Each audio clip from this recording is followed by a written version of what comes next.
Since I was a kid, I had ADHD, and I've had to take medicine for it, and I have to go to the doctors every 3 months.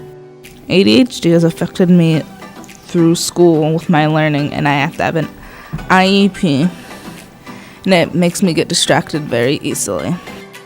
I think having a child with ADHD is like having any child with any medical issues. It can be very challenging at times. It can be hard to see your kid or your child go through something that you as a parent don't totally understand. So I think initially when you were young, it's hard to accept that there is anything wrong with your child. So sometimes when they're struggling in school, and that's how we kind of figured out what was wrong with you, is one of your teachers noticed that you're not paying attention in school, and there was you weren't focusing very well. So we ended up doing some testing and going to your doctor as well, and we found out that you had ADHD, or mainly ADD, kind of more of that focus part where you were struggling with. When you're younger, I think it was very hard because we had a hard time figuring out what type of medication, or even if we wanted to put you on any medication. So we struggled with that as a parent. You don't want to see your child on medication, anything that can alter them.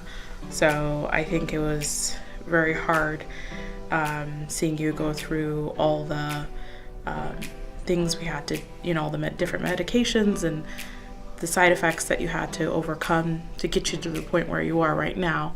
So that was a struggle. When I did physical therapy, it made my curvature in my back worse. And I had to get a back brace because I had a 36-degree curve. So with scoliosis, it was a little bit different because that came as a surprise to me. We were at your doctor, and you're having a physical, and he was examining you, and he found out that you had an abnormal curvature of your back. So we ended up going to a specialist that saw you, an orthopedic specialist. I think right now you're doing so much better that it's no different than any other child. But I think initially when you first were diagnosed with scoliosis, there was a fear that you might eventually have a surgery because your curvature was very pronounced. So we were unsure of what we needed to do. So it's kind of hard to see you being in a brace for 2 years. I think that was the hardest thing about that, because you had to have a brace on for 20 hours a day. And when we initially went, ended up doing that, you were all for it, and we all were in agreement with the orthopedic specialist. But I think it was very hard seeing your kid being in a brace for 20 hours a day, and the struggle that you have to go through just with your everyday life and everyday activity. I think that first 2 weeks was very hard because you pretty much cried yourself to sleep every night because you did not want to wear this brace. It was very hard as a parent to look at you and say, no, you have to wear this, even though you were crying every day you did not want it on. I know in the long run it was very good because it did prevent you from having to have surgery on your back, and I know that was our goal, but it's very hard to see your kid go through that and you be the one where you have to force them to wear it, and them not understand why it's for their own benefit.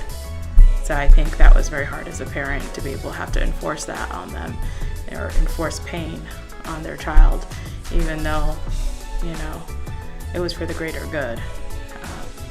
But, you went through it, you were stronger, you became better, you're doing better now, you're doing well now, you don't need surgery. So I think the total end goal was good, so it was worth it. I was 14, I found out I was insulin resistant, and I was scared that I was going to be a diabetic.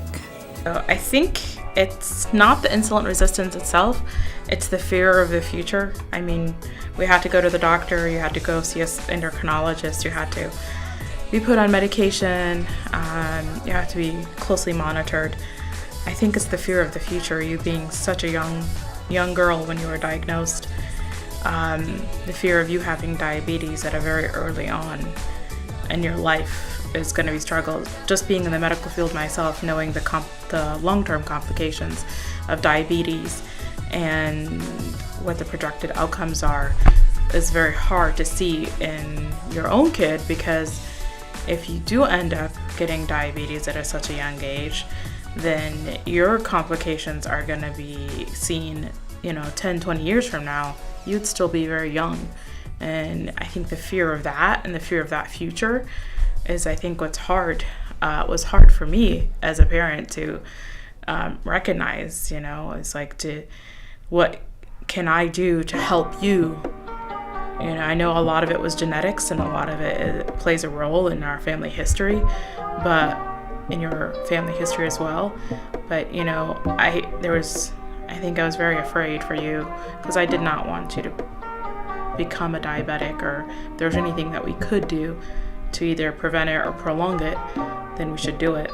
So I know you worked really hard the last couple of years, and you take your meds religiously, and you watch what you eat, and I know it's hard sometimes, and I know you're working on it and working on exercising and watching everything, and so I think you have a great outlook, and hopefully we'll continue to work on it, and so we can prevent any future complications.